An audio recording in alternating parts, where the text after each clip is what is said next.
Komuna e Klinës bleu para 3 vitesh më 2010 një veturë për kryetarin Sokol Bashota, e cila kushtoi mbi 67.000 euro.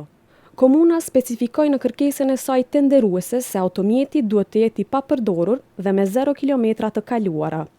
Komuna përzodhi për kryetarin Bashota makinë të tipit Range Rover Sport 3.6. Bazuar në proces verbalin e hapjes së tenderit, që mban datën 15 shkurt 2010, ishin në konkurrencë 3 kompani veturash, nga të cilat fituese kishte dalë kompania Vali nga Prishtina. Kompania kishte pasur ofertë prej 67.777 euro, që është më e lirë se e 2 konkurrentëve të tjerë. Ofertë për veturën e Bashotës kishin bërë edhe kompania Baholli e Prishtinës dhe Profi Auto e Gjakovës. Kjo blerje e komunës e kërkuar nga kryetari Bashota, po kritikohet nga zyrtar të lartë të Klinës. Drejtori i buxhetit dhe financave në komunën e Klinës, Refki Krasniqi, për gazetën Jeta në Kosovë, thotë se që në vitin 2009 ishin zotuar mjetet nga ana e drejtorisë së tij në shumën e lartë përmendur për blerjen e veturave.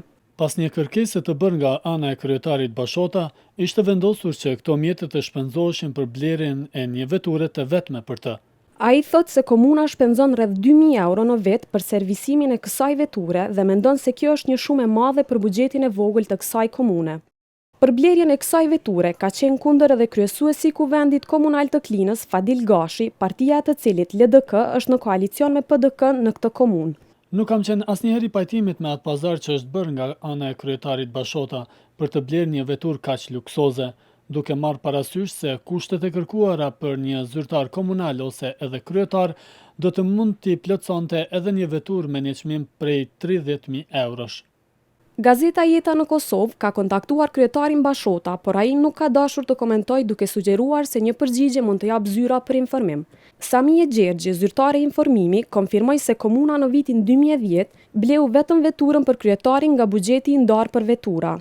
Por sipas saj, komuna vitin e ardhshëm më 2011 ka blerë 3 vetura nga buxheti i ndarë për vetura, të cilët shërbejnë për nevojat të administratës komunale. Fadil Destani, sekretari i vetëvendosjes në Klinë, thotë se në këtë komunë ka qytetarë dhe ish luftëtar të ish ushtrisë lirimtare të Kosovës, të cilët janë duke luftuar për ekzistencë dhe luksi i tepruar i komunarëve të Klinës, është një gjë e papranueshme për çdo individ dhe institucion në Kosovë.